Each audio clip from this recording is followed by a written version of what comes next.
Hello friends, எல்லோருக்கும் வணக்கம். Welcome to young investor channel. ஆக்சுவலாக டுடே மார்க்கெட் அப்டேட்ஸ் பார்த்துருப்பீங்க. மார்க்கெட் பார்த்தீங்கன்னா ஓப்பன் ஆகும்போது ஒரு ஃப்ளாட் ரேஞ்சில் ஓப்பன் ஆச்சு. அப்புறம் பார்த்தீங்கன்னா ஃப்ளாட் பாசிட்டிவ், ஃப்ளாட் நெகட்டிவ் அந்த ரேஞ்சிலே மாறி இருந்த மார்க்கெட்டு மத்தியானத்துக்கு அப்புறம் ஒரு நல்ல ரேலியாக இருக்குது. ஸோ நிஃப்டி 50 பார்த்தீங்கன்னா 24,800 பாயிண்ட்ஸ் மேலே பாசிட்டிவில் இருக்குது. சென்செக்ஸ் வந்து 81,400 பாயிண்ட்ஸ் தாண்டி இருக்குது. ஆக்சுவலாக சென்செக்ஸ் வந்து 81,000 அப்படிங்கிற மார்க்கை தாண்டி இருக்கு. சென்செக்ஸ் மட்டுமே 700 பாயிண்ட்ஸ் மேலே பாசிட்டிவ்ல இருக்கு. அடுத்தது நிஃப்டி பேங்க், அது வந்து 52,720 பாயிண்ட்ஸ் பாசிட்டிவ்ல இருக்கு.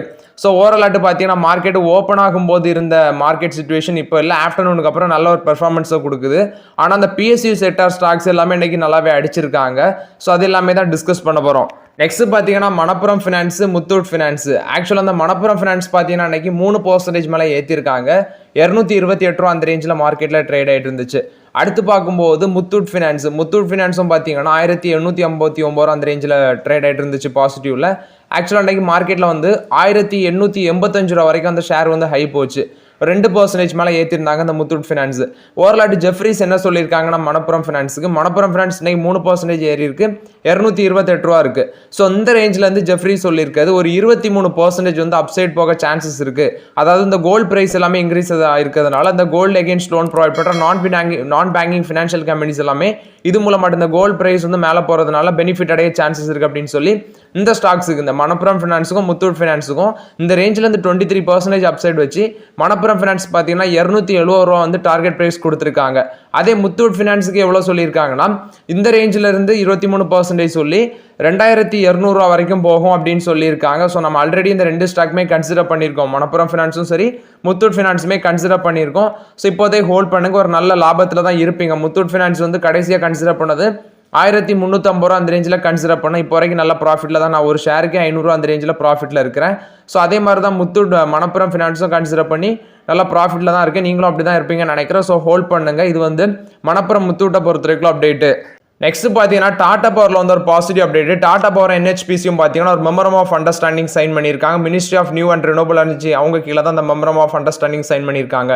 டாடா பவரோட சப்சிடரி தான் Tata Power Renewable energy Limited. அவங்க NHPCயோட subsidiary renewable energy limited, NHPC renewable energy limited. இவங்க ரெண்டு பேரும் தான் மெமரம் ஆஃப் அண்டர்ஸ்டாண்டிங் சைன் பண்ணியிருக்காங்க. சென்ட்ரல் கவர்மெண்ட்டுக்கு ஓன் பண்ணுற அந்த கவர்மெண்ட் பில்டிங்ஸில் எல்லாமே பார்த்தீங்கன்னா சோலார் ரூஃப் டாப் அமைக்கிறதுக்கான ப்ராஜெக்டில் வந்து இவங்க ரெண்டு பேருமே ஒரு மெமரம் ஆஃப் அண்டர்ஸ்டாண்டிங் சைன் பண்ணியிருக்காங்க. இது வந்து மினிஸ்ட்ரி ஆஃப் ரினோபிள் எனர்ஜி அந்த மினிஸ்ட்ரிக்கு கீழே வரும் இந்த ஆர்டர் அப்படின்னு சொல்லியிருக்காங்க அந்த ஸ்கீம். ஸோ அந்த ரேஞ்சில் தான் பார்த்தீங்கன்னா கவர்மெண்ட் பில்டிங்ஸில் சோலார் ரூஃப் டாப் ப்ராஜெக்ட் அமைக்கிறதுக்கு இவங்க வந்து ரெண்டு பேருமே மெமரம் ஆஃப் அண்டர்ஸ்டாண்டிங் சைன் பண்ணியிருக்காங்க. ஸோ இது வந்து பார்த்தீங்கன்னா ஃபுல் அண்ட் ஃபுல் வந்து cleaner and green energy base பண்ணி ஃபியூச்சரில் நீ அதான் இம்பார்ட்டன்ஸ்னால கவர்மெண்ட் பில்டிங்ஸ்லாம் நம்ம கவர்மெண்ட் அதை அமைக்கிறாங்கன்னு நினைக்கிறேன். ஃபர்ஸ்ட் சென்ட்ரல் கவர்மெண்ட் இது அமைக்கிறாங்க. ஸோ அந்த கம்ப்ளீட் சோலரைசேஷன் பார்த்தீங்கன்னா கவர்மெண்ட் ஓன் பில்டிங்ஸில் டிசம்பர் 2025 கம்ப்ளீட் பண்ணணும் அப்படின்னு சொல்லியிருக்காங்க. மோரோராட் இன்னைக்கு டாடா பவரோட ஷேர் பிரைஸ் எடுத்து பார்த்தீங்கன்னா 430 ரூபா அந்த ரேஞ்சில் ட்ரேட் ஆகிட்டு இருந்துச்சு. 1% மேலே அடிச்சிருந்தாங்க. ஆக்சுவலாக அன்னைக்கு வந்து நெகட்டிவ்ல தான் ட்ரேட் ஆகிட்டு இருந்துச்சு டாடா பவரோட ஷேர் பிரைஸ். இப்போதைக்கு டாடா பவர் ஷேர் பிரைஸில் வாய்ப்புகள் இல்லை. நெக்ஸ்ட் NTPCயில் வந்து அப்டேட். NTPCக்கு பார்த்தீங்கன்னா ஒரு 41,000 கோடி ஆர்டர் கிடச்சிருக்கு. ஸோ இது பார்க்கும்போது அந்தமான் நிக்கோபார் ஐலாண்டில் இந்தியா கவர்மெண்ட் வந்து இன்டர்நேஷனல் கண்டெய்னர் டிரான்ஸ்ஷிப்மெண்ட் டெர்மினல் வந்து 450 மெகாவாட் லிக்விஃபைட் நேச்சுரல் கேஸ் வந்து செட்டப் பண்ணுறாங்க. பேஸ் பவர் பிளான்ட்டையும் கிரீன்ஃபீல்டு இன்டர்நேஷனல் ஏர்போர்ட்டும் செட்டப் பண்ணுறாங்க. இதில் ஏர்போர்ட் அத்தாரிட்டி ஆஃப் இந்தியா பார்த்தீங்கன்னா அந்த இன்டர்நேஷனல் கிரீன்ஃபீல்டு ஏர்போர்ட்டையும், இவங்க NTPC பார்த்தீங்கன்னா அந்த LNG பேஸ் 450 மெகாவாட் உள்ள LNG பேஸ்டு பவர் பிளான்ட்டையும் செட்டப் பண்ணுறாங்க அப்படின்னு சொல்லியிருக்காங்க. இதோட வேல்யூ 41,000 கோடின்னு சொல்லியிருக்காங்க. இது வந்து பப்ளிக் இன்வெஸ்ட்மெண்ட் போர்டோட அப்ரூவலோட விரைவில் அந்த ப்ராஜெக்ட் இவங்க கைவசம் வரும்னு சொல்லியிருக்காங்க. ஸோ இது வந்து பார்த்தீங்கன்னா 4 ஃபேஸில் அந்த ப்ராஜெக்ட் வந்து இவங்க டெவலப் பண்ணுவாங்க. 4 மில்லியன் ஈச் ஃபேஸுக்கும் 4 million 20 feet equivalent units MTEU கெப்பாசிட்டியில வந்து இவங்க டெவலப் பண்ணுவாங்க அப்படின்னு சொல்லியிருக்காங்க. அதாவது ஒரு போர்ட்டு, இன்னொன்று வந்து ஒரு ஏர்போர்ட் அப்படின்னு சொல்லியிருக்காங்க. இது அந்தமான் நிக்கோபார் ஐலாண்டில் செட்டப் பண்ணுறாங்க. ஆனால் NTPC கிடைச்ச அந்த LNG பேஸ் பவர் பிளான்டோட வேல்யூ 41,000 கோடி அப்படின்னு சொல்லியிருக்காங்க. மோரோவராட்டு 41,000 கோடி ஆர்டரை வந்து NTPC தூக்கியிருக்காங்க. ஆனால் அந்த பாசிட்டிவ் நியூஸ் வந்த பிறகும் பார்த்தீங்கன்னா NTPCயோட ஷேர் பிரைஸ் வந்து 1% கிட்ட நெகட்டிவ்ல தான் ட்ரேட் ஆகிட்டு இருந்துச்சு. 374 ரூபா அந்த ரேஞ்சில் ட்ரேட் ஆகிட்டு இருந்துச்சு. NTPC ஒரு லாங் டைமுக்கு நல்ல ஒர்த்துள்ள ஸ்டாக்னு தான் நான் சொல்லுவேன். ஏன்னா அந்த பவர் பேஸ் செக்டார் ஸ்டாக் எல்லாமே பார்த்தீங்கன்னா அதுவும் ஓரளவு கடன் கம்மியாக இருக்கிற செக்டார் ஸ்டாக் எல்லாமே ஒரு நல்ல ரிட்டர்ன் கொடுக்க வாய்ப்புகள் இருக்குது. ஏன்னா ஃபியூச்சரில் பவரோட தேவை ரொம்பவே அதிகமாக இருக்குது. இப்போவே நீங்கள் பார்த்தீங்கன்னாலே மோரோவராட்டு பவரோட தேவை எவ்வளோ நாளுக்கு நாள் இன்க்ரீஸ் ஆகிட்டு போகுதுன்னு உங்களுக்கே தெரியும். ஸோ NTPC வந்து ஒரு லாங் டேர்முக்கு ஒர்த்துள்ள ஸ்டாக் தான். ஆனால் இப்போ என்ட்ரி கொடுக்க முடியாது. அட்லீஸ்ட் ஒரு 350 கீழே வந்துச்சுன்னா ஸ்லோவாக என்டிபிசியில் என்ட்ரி கொடுக்கலாங்கிறது என்னோட ஒப்பீனியன். இது என்டிபிசியை பொறுத்த வரைக்கும் அப்டேட்டு. நெக்ஸ்ட் பார்த்தீங்கன்னா விப்ரோவில் வந்து அப்டேட்டு. ஸோ விப்ரோட அன்னைக்கு ஷேர் ப்ரைஸ் 2% மேலே ரேலியே இருந்துச்சு. இன்ஃபோசிஸோட ரிசல்ட்ஸ் எப்படி வரும்னு தெரில. மோர் ஓவர் பார்த்தீங்கன்னா நான் பார்க்கும் வரைக்கும் அப்டேட் அந்த ரிசல்ட்ஸ் லைவ்ல பார்க்கும்போது 6% வரைக்கும் ப்ராஃபிட் இன்க்ரீஸ் ஆகும் அப்படின்னு சொல்லி நியூஸ் வருது. ஸோ நம்ம வெயிட் பண்ணி தான் பார்க்கணும். ஸோ மார்னிங்கில் பார்த்தீங்கன்னா ஒரு ஃபிளாட் பாசிட்டிவ்ல இருந்து அந்த விப்ரோட ஷேர் அதுக்கப்புறம் 2% மேலே ஏற்றிருக்காங்க. 573 ரூபா அந்த ரேஞ்சில் ட்ரேட் ஆகிட்டு இருக்கு விப்ரோ. இப்போதைக்கு என்ட்ரி கொடுக்க முடியாது விப்ரோவில். நெக்ஸ்ட் விப்ரோவில் அன்றைக்கி ஒரு அப்டேட் வந்திருக்கு. விப்ரோ ஹோல்டிங்ஸ் யூகே பார்த்தீங்கன்னா விப்ரோ ஃபினான்ஷியல் அவுட்சோர்சிங் சர்வீஸ் லிமிடெடில் வச்சிருந்த என்டையர் ஷேர் ஹோல்டிங்கை வந்து விப்ரோ ஹோல்டிங்ஸ் யூகே வந்து விப்ரோ ஐடி சர்வீஸ் யூகே சொசைட்டாஸுக்கு வந்து ட்ரான்ஸ்ஃபர் பண்ணியிருக்காங்க அப்படின்னு சொல்லியிருக்காங்க. ஸோ இப்போ வந்து Wipro IT Service UK Societas வந்து 100% ஆஃப் த ஸ்டேக் இவங்க வந்து 100% ஆஃப் த ஸ்டேக் வந்து ஹோல்ட் பண்ணுறாங்க. விப்ரோ ஃபினான்ஷியல் அவுட்சோர்சிங் சர்வீஸ் கம்பெனியில் உள்ள 100% ஆஃப் த ஸ்டேக்கை Wipro IT Service UK Societas hold பண்ணுவாங்க அப்படின்னு சொல்லியிருக்காங்க. ஸோ இதுக்கு அவங்க சொல்லியிருக்க ரீசன் இந்த டிரான்சாக்ஷன் வந்து பார்த்தீங்கன்னா transaction has been undertaken with the intention to rationalize and simplify the overall group structure அப்படின்னு சொல்லியிருக்காங்க. இது ஜூலை நேத்தே கம்ப்ளீட் பண்ணியிருக்காங்க. ஆனால் நியூஸ் இன்னைக்கு வந்திருக்கு. இது விப்ரோ ஹோல்டிங்ஸ் யூகேல வந்து அப்டேட்டு. ஓவரால் ஆட்டு இது வந்து மூணுமே விப்ரோவோட சப்சிடரி கம்பெனியாட்டு தான் இருக்கும். நெக்ஸ்ட் பார்த்தீங்கன்னா ஹேவல்ஸ் இந்தியா ரிசல்ட்ஸ் அனௌன்ஸ் பண்ணியிருக்காங்க. 411 கோடி ப்ராஃபிட் பண்ணியிருக்காங்க. ஆக்சுவலாக அன்றைக்கி ஸ்டாக் ப்ரைஸ் 2% கீழே விழுந்துருந்துச்சு. 43% net profit year on year based increase ஆயிருக்கு. 411 கோடி பண்ணியிருக்காங்க. சேம் குவார்டர் லாஸ்ட் இயரில் 287 கோடி, முந்தின குவார்டரில் 446 crore year on year based increase ஆயிருக்கு. குவார்டர் ஆன் குவார்டர் பேஸ்ட்டில் கீழே விழுந்திருக்கு. அடுத்தது ரெவன்யூ 5798 கோடி பண்ணியிருக்காங்க. சேம் குவார்டர் லாஸ்ட் இயரில் 4823 கோடி பண்ணியிருக்காங்க. ஆக்சுவலாக ரெவன்யூ 21% இயர் ஆன் இயர் பேஸ்ட்டில் இன்க்ரீஸ் ஆயிருக்கு. நெக்ஸ்ட் அவங்களோட எபிட்டா பார்க்கும்போது எபிட்டா பார்த்தீங்கன்னா எபிட்டா வந்து 576 கோடியாக இருக்குது அப்படின்னு சொல்லியிருக்காங்க. எபிட்டா மார்ஜின் 9.9% இருக்குன்னு சொல்லியிருக்காங்க. சேம் குவார்டர் லாஸ்ட்டில் 8.3% இருந்தது. இப்போ 9.9% ஆட்டி இன்க்ரீஸ் ஆயிருக்கு அப்படின்னு சொல்லியிருக்காங்க.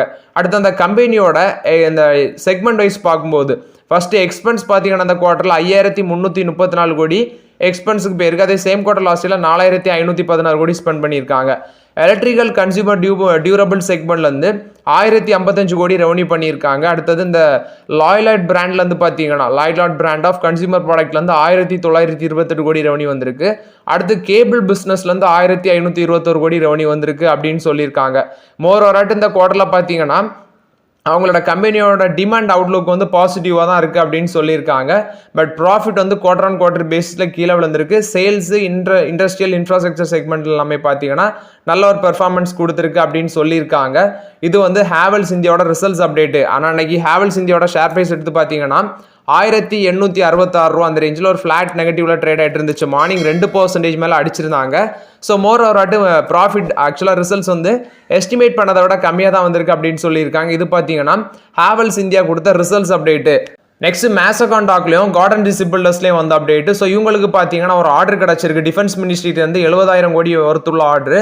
ஸோ என்ன ஆர்டர்னு பார்க்கும்போது இந்த இந்தியன் நேவிக்கான வார் ஷிப்ஸ் வந்து அமைக்கிறதுக்கு வேண்டி தான். ஸோ ஆல்ரெடி இந்த ரெண்டு கம்பெனியுமே பார்த்தீங்கன்னா constructing frigate under project 17A வந்து பண்ணிட்டு இருக்கிறாங்க. அடுத்தது இப்போ பண்ணது பார்த்தீங்கன்னா இந்த ரெண்டு கம்பெனி தான் இந்த ஆர்டரில் ஃப்ரண்ட் ரன்னர்ஸாக இருந்திருக்காங்க. ஸோ அதனால வந்து இந்த ஆர்டர் வந்து இவங்களுக்கு கிடச்சிருக்கு. ஸோ இந்த ஆர்டர் எப்படி கிளாஸிஃபை பண்ணியிருக்காங்கன்னா ப்ராஜெக்ட் 17Bன்னு சொல்லியிருக்காங்க. ஸோ இதில் MDL வந்து 4 ஆஃப் த ஃப்ரிகேட்ஸ் வந்து இவங்க மேக் பண்ணுவாங்க. GRSC பார்த்தீங்கன்னா அதர் 3 ஆர்டர் வந்து இவங்க பண்ணுவாங்க அப்படின்னு சொல்லியிருக்காங்க. ஸோ இந்த ரெண்டு கம்பெனிஸுமே பார்த்தீங்கன்னா நான் சொன்ன மாதிரி ஆல்ரெடி 17A பண்ணிட்டு இருக்காங்க. ஆல்ரெடி இவங்க ரீசெண்டாக ப்ராஜெக்ட் 15B அப்படிங்கிற ஒரு கன்ஸ்ட்ரக்ஷனையும் கம்ப்ளீட் பண்ணாங்க. இப்போ அடுத்ததும் பார்த்தீங்கன்னா இவங்களுக்கு Kalvari additional 3 Kalvari class submarines contract கிடைக்க வாய்ப்பு இருக்குது. ஸோ அதோட வந்து கரண்ட் ஃபினான்ஷியல் இயரில் சைன் ஆகும்னு சொல்லியிருக்காங்க அந்த கான்ட்ராக்ட். அது ஒரு 30,000 கோடி வேல்யூ இருக்குன்னு சொல்லியிருக்காங்க. மோர் ஓவராட்டு பார்த்தீங்கன்னா இது வந்து ஷிப் பில்டிங் கம்பெனிஸை பொறுத்த வரைக்கும் பாசிட்டிவ் அப்டேட் ஆட்டு பார்க்கப்படுது. இந்தியன் நேவிட்டு வந்து 70,000 கோடி கான்ட்ராக்ட் கிடைச்சிருக்கு மேசகான் டாக்குக்கும் கார்டன் ஷிப் பில்டர்ஸுக்கும். நெக்ஸ்ட் பார்த்தீங்கன்னா ஆரோபிண்டோ ஃபார்மாவில் வந்து அப்டேட். இன்னைக்கு ஷேர் ப்ரைஸ் 2% மேலே அடிச்சிருந்தாங்க. 1334 ரூபா அந்த ரேஞ்சில் ட்ரேட் ஆகிட்டு இருந்துச்சு. ஸோ இதில் வந்து அப்டேட் என்னன்னு பார்த்தீங்கன்னா பைபேக் அனௌன்ஸ்மெண்ட் வந்து இருந்துச்சு. 750 கோடி பைபேக் அப்படின்னு சொல்லியிருந்தாங்க. ஒரு ஷேருக்கு 1460 ரூபா, 6.6% அந்த ரேஞ்சில் ப்ரீமியம்ல அவங்க பை பண்ணுறாங்க. இந்த ரேஞ்சிலேருந்தே பார்க்கும்போது பார்த்தீங்கன்னா கிட்டத்தட்ட 130 ரூபா கிட்ட நமக்கு லாபம் கிடைக்கும் இப்போ இருக்க ஷேர் ப்ரைஸ்லேருந்து பார்க்கும்போது. ஸோ 51.36 லேக் ஈக்விட்டி ஷேர் வந்து அவங்க பைபேக்கில் அனௌன்ஸ் பண்ணியிருக்காங்க. அவங்களோட டோட்டல் ஈக்விட்டியில் 0.88% 2% அப்படின்னு சொல்லியிருக்காங்க. இது மோரோராட்டு பார்த்தீங்கன்னா ஆரோபிண்டோ ஃபார்மா கொடுத்த அப்டேட். இதில் வந்து ப்ரொமோட்டர்ஸ் வந்து 51.8% ஸ்டேக் வந்து ஜூன் குவார்டர்ஸ் படி வச்சிருக்காங்க. மியூச்சுவல் ஃபண்ட்ஸ் வந்து 19.17% வந்து வச்சிருக்காங்க. அடுத்தது வந்து பார்த்தீங்கன்னா ஃபாரின் இன்ஸ்டிடியூஷனல் இன்வெஸ்டர்ஸ் வந்து 16.73% ஸ்டேக் வச்சிருக்காங்க அப்படின்னு சொல்லியிருக்காங்க. மோரோராட்டு இந்த பைபேக் பார்த்தீங்கன்னா ஆரோபிண்டோ ஃபார்மா கொடுத்த அப்டேட். ஆனால் அந்த பைபேக் அனௌன்ஸ்மெண்ட் வந்ததுலேருந்து 750 கோடி பைபேக் அனௌன்ஸ்மெண்ட் வந்ததுலேருந்து ஷேர் பிரைஸ் 2% மேலே அடிச்சிருக்காங்க. இது ஆரோபிண்டோ ஃபார்மாவில் வந்து update. Next central bank of India results announce பண்ணியிருக்காங்க. 110% ப்ராஃபிட் இன்க்ரீஸ் ஆயிருக்கு இயர் பேஸில். குவார்டர்லி பேசிஸில் 9% இன்க்ரீஸ் ஆயிருக்கு. அசட் குவாலிட்டி பார்க்கும்போது நெட் என்பிஏ வந்து 0.73% இருக்குது. முந்தின குவார்டரில் 1.23% இருந்துச்சு. சேம் குவார்டர் லாஸ்ட்டில் 1.75% இருந்துச்சு. ஜிஎன்பின்னு சொல்லுவாங்க, கிராஸ் நான் பர்ஃபார்மிங் அசட்ஸ் வந்து பார்க்கும்போது 4.54% இருக்குது. முந்தின குவார்டரில் பார்த்தீங்கன்னா முந்தின குவார்டரில் வந்து 4.50% இருந்துச்சு. சேம் குவார்டர் லாஸ்ட்டில் 4.95% இருந்திருக்கு. அடுத்து அவங்களோட அந்த பேங்கோட ப்ரொவிஷன் கவரேஜ் ரேஷியோ வந்து 96.17% இருக்குது. 394 பேசிஸ் பாயிண்ட் வந்து இன்க்ரீஸ் ஆயிருக்கு அப்படின்னு சொல்லியிருக்காங்க. ஏன்னா இதுக்கு முன்னாடி 92.23% இருக்கு. டெபாசிட் அண்ட் அட்வான்சஸ் வந்து 8.97% இன்க்ரீஸ் ஆயிருக்கு. 5.84 லேக் க்ரோரா இருந்தது, இப்போ 6.36 லேக் க்ரோரா இருக்கு. இந்த ஏப்ரல் ஜூன் குவார்டர்ல பார்க்கும்போது டோட்டல் டெபாசிட்ஸ் பார்த்தீங்கன்னா 5.93% இன்க்ரீஸ் ஆயிருக்கு அப்படின்னு சொல்லியிருக்காங்க. 3.64 லேக் க்ரோரா இருந்தது, இப்போ 3.85 லேக் க்ரோரா இன்க்ரீஸ் ஆயிருக்கு. காசா டெபாசிட்ஸ் வந்து 8772 கோடி வந்து இன்க்ரீஸ் ஆயிருக்கு. ஏன்னா 1.80 லேக் க்ரோரா இருந்தது, 1.89 லேக் க்ரோரா இன்க்ரீஸ் ஆயிருக்கு அப்படின்னு சொல்லியிருக்காங்க. இது வந்து இயர் பேஸ்ல growth பார்க்கும்போது 4.87% growth காமிச்சிருக்கு அப்படின்னு சொல்லியிருக்காங்க. அது மட்டும் இல்லாமல் எங்களோட டோட்டல் டெபாசிட்ல காஷா வந்து 49.9% வந்து ரிஃப்ளெக்ட் ஆகுது அப்படின்னு சொல்லியிருக்காங்க. அடுத்து கிராஸ் அட்வான்சஸ் வந்து 13.99% இன்க்ரீஸ் ஆயிருக்கு. 2.51 லேக் க்ரோரா இருக்கு. அதே வந்து சேம் பீரியட் லாஸ்ட் இயர்ல 2.20 லேக் க்ரோரா இருந்திருக்கு. கிரெடிட் டு டெபாசிட் ரேஷியோ 65.2% இருக்கு. 452 பேசிஸ் பாயிண்ட் இன்க்ரீஸ் ஆயிருக்குன்னு சொல்லியிருக்காங்க. நெக்ஸ்ட் பார்த்தீங்கன்னா ரீட்டைல் அக்ரிகல்ச்சர் எம்எஸ்எம்இ இந்த பிஸ்னஸ் 18.81% இன்க்ரீஸ் ஆயிருக்கு. செக்டார் வைஸ் பார்க்கும்போது ரீட்டைல் 13.87%, அக்ரிகல்ச்சர் 15.36%, எம்எஸ்எம்இ வந்து 30.20% இன்க்ரீஸ் ஆயிருக்கு. நெட் இன்ட்ரெஸ்ட் இன்கம் வந்து 3548 கோடியா இருக்கு. சேம் குவார்டர் லாஸ்ட் இயர் அது 3176 கோடியா இருந்திருக்கு அப்படின்னு சொல்லியிருக்காங்க. அடுத்து வந்து பார்க்கும்போது நெட் இன்ட்ரெஸ்ட் மார்ஜின் 3.57% இருக்கு. முந்தின குவார்டர்ல பார்த்தீங்கன்னா சேம் குவார்டர் லாஸ்ட் இயர்ல 3.43% இருந்திருக்கு. சிஆர்ஏஆர் பார்த்தீங்கன்னா 15.68% இம்ப்ரூவ் ஆயிருக்கு. அதே டயர் 1ல வந்து 13.36% இருக்கு. கிட்டத்தட்ட 126 பேசிஸ் பாயிண்ட் வந்து ஒரு இம்ப்ரூவ்மெண்ட் காமிச்சிருக்கு அப்படின்னு சொல்லியிருக்காங்க. இது பேங்க் ஆஃப் இந்தியா கொடுத்த Q1 ரிசல்ட்ஸ் அப்டேட்டு. நெக்ஸ்ட் பார்த்தீங்கன்னா அன்னைக்கு இந்த PSC sector stock, railway stock first பார்க்கும்போது ஆர்பிஎன்எல், ரயில்டெல் இந்த மாதிரிப்பட்ட ஸ்டாக் எல்லாமே பார்த்தீங்கன்னா அன்னைக்கு 3-5% வரைக்கும் அடிச்சிருந்தாங்க. ஆர்பிஎன்எல் அன்னைக்கு வந்து 640 ரூபா தாண்டி போன ஷேர் 590 ரூபால ட்ரேட் ஆகிட்டு இருந்துச்சு. 4% மேலே காலி. அடுத்து பார்த்தீங்கன்னா இந்த Cochin shipyard, Mazagon dock, Garden Reach Builders இது எல்லாமே 3% மேலே நெகட்டிவ்ல இருந்துச்சு. ஓவராலாட்டு என்ன தெரியுதுன்னா ப்ராஃபிட் புக்கிங் நடக்குது. ஃபியூ மந்த்ஸாக நல்ல ரிட்டர்ன் கொடுத்த ஸ்டாக்ல ப்ராஃபிட் புக்கிங் பண்ணுறாங்க. ஆனால் நான் எக்ஸ்பெக்ட் பண்ணது இந்த ஷேர்ல எல்லாமே பட்ஜெட்டுக்கு அப்புறம் ப்ராஃபிட் புக் பண்ணுவாங்கன்னு நினச்சேன். பட் வந்து பட்ஜெட் முன்னாடியே புக் பண்ணுறாங்க இந்த ஸ்டாக்ல எல்லாமே. ஓவராலாட்டு ப்ராஃபிட் புக்கிங் நடந்ததுனால தான் ஃபாரின் இன்ஸ்டிடியூஷனல் இன்வெஸ்டர்ஸ், அடுத்து பார்த்தீங்கன்னா மியூச்சுவல் ஃபண்ட்ஸும் இதில் ப்ராஃபிட் புக் பண்ணியிருக்காங்க அப்படின்னு சொல்லி நியூஸ் வந்துருந்துச்சு. ஓவரால் அதனால தான் இன்னைக்கு பார்த்தீங்கன்னா 3-4% இந்த ஸ்டாக் எல்லாமே கிராஷ் ஆயிருக்கு. RPNL, RailTel, IRFC, Cochin shipyard இந்த பேஸ் செக்டார் ஸ்டாக்ஸ் எல்லாமே. ஸோ அதான் சொல்றது. நேற்று ஒருத்தர் முக்கா புரோட்டீன் 15% ரேலி ஆயிருக்கு, நான் இப்போ உள்ள என்ட்ரி கொடுக்கலாம் அப்படின்னு கேட்டாரு. அந்த ஸ்டாக்கும் பார்த்தீங்கன்னா இன்னைக்கு 5% மேலே அடிச்சிருக்காங்க. நான் ஆல்ரெடி அப்டேட் கொடுத்துருந்தேன், இப்போ என்ட்ரி கொடுக்காதீங்க, ஸ்டாக் நல்ல ரேலியாக இருக்குது. ஸோ ஒரு ஸ்டாக் நல்ல மேலே உச்சத்தில் இருக்கும்போது நம்ம என்ட்ரி கொடுத்தோம்னா இன்வெஸ்டர்ஸ் ப்ராஃபிட் புக் பண்ணுவாங்க, நம்ம மாட்டிப்போம் அப்படின்னு சொல்லி. ஸோ ஓவராலாட்டு இன்றைக்கி இந்த ஸ்டாக் எல்லாமே கீழே விழுந்ததுக்கு ப்ராஃபிட் புக்கிங் தான் ரீசன். ஸோ ஓகே ஃப்ரெண்ட்ஸ், இந்த வீடியோ உங்களுக்கு பயனுள்ளதாக இருக்கும்னு நினைக்கிறேன். பயனுள்ளதாக இருந்துச்சுன்னா லைக் பண்ணுங்கள், சப்ஸ்கிரைப் பண்ணுங்கள், கமெண்ட் பண்ணுங்கள். Okay friends, thank you.